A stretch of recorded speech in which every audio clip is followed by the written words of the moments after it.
This podcast was stimulated because this morning I had a patient that wanted to have a consultation with me because he has saved up his money for a hair transplant. He's bothered by the crown, and he doesn't want to do something where he has to pay for ongoing medical therapy. The problem with this, he's a young gentleman in his 20s, and he thinks that a hair transplant will cure all his problems, and he will just need it once and he's done, and then he doesn't need medical therapy. And I think this podcast is really focused particularly on the young gentlemen who don't quite understand all of this, haven't necessarily watched all my thousands of videos on this subject, but I think it's important for them to understand a few important things. So the first thing is that medical therapy is the most important thing, because if let's say they do a transplant in the crown and that crown expands to twice the size, which it obviously will, it will progress, and it will progress to the point where potentially they won't have enough hairs to compensate for that hair loss. So they say, well, I only saved up for this hair transplant. I don't have enough money for medical therapy. Well, it should be the exact opposite, because after you've done the transplant, guess what's going to happen in 2 years? If you're not on medical therapy, that crown's going to open up, and then you're going to need a lot more transplants in the crown, and you probably don't have enough hairs to cover it, especially if you do FUE. FUE in an expanding crown, it not only violates how much hair that you need over time, but you also start encroaching on the safe donor area where you're going beyond which is safe. Now, what is defined as safe? Well, what is defined as safe are hairs that are genetically programmed for loss. So if you start pulling FUE grafts closer to the fringe of the current crown and that crown expands, those grafts disappear and you have exposed scar. So there's so many issues. And so the biggest issue is not even just the progression. It's the fact that you will run out of grafts. There's no way, if you start doing a medium-sized crown on a young gentleman in his 20s, that crown doesn't expand and you don't have enough grafts to cover it by 10 years. So that person is now, who says, hey, I don't have enough money to spend for hair loss medications, now has a crown 3 times the size. They're spending 10 times more. The transplants cost tens of thousands of dollars. They need multiple transplants. So now they're into the $50,000 to $100,000 range, whereas medical therapy is a fraction of that cost.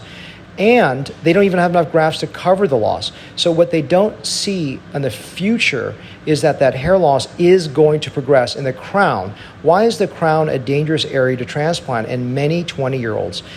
I'll give you a simple formula, pi r squared. I talk about this in other podcasts. I encourage you to listen to it. But the radius is of a circle. If you double it, it requires 2 squared, which is 4 times the graft coverage. It's incredibly hard to cover the crown. So there's a nearsightedness of not thinking about what that crown's going to look like in 10 years, look like that in 5 years, and maybe in 2 years. And let's say I transplant that crown. It looks pretty darn good for a year or two, and then it expands. You're going to need another transplant. I'm going to run out of hairs, and you're eventually going to have a weird-looking circle of hair on the back of your head with a step-off around it.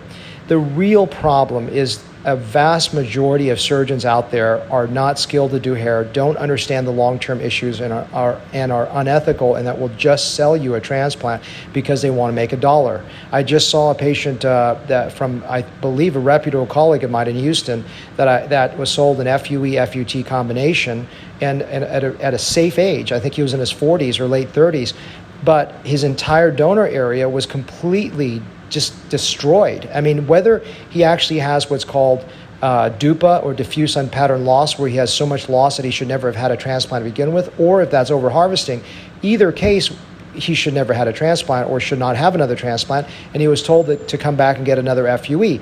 I don't even understand how he can do that. There's no hair back there. He's going to have a completely scarred up and open backside.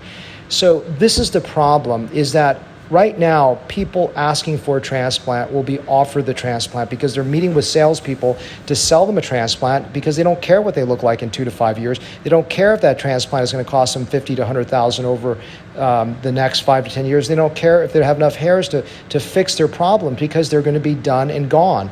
And so this is the issue of understanding safety in young people. Watch my YouTube video that I shot many years ago on this.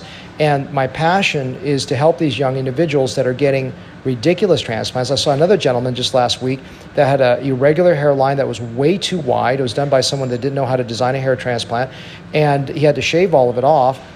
The hairline was too low, asymmetric, not just mildly asymmetric, grossly tilted, and extending way past his lateral canthus, which is the outer part of his eye. So this hairline just looked absolutely insane. And it's very hard to fix that. How do you fix that? It's not easy. Sometimes it's not fixable. You have to use tattooing, scalp micropigmentation, various other methods to improve it.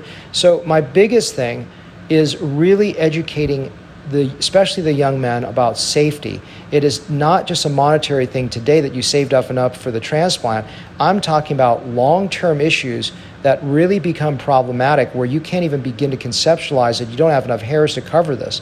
And medical therapy really is the cornerstone. It's so important to understand that.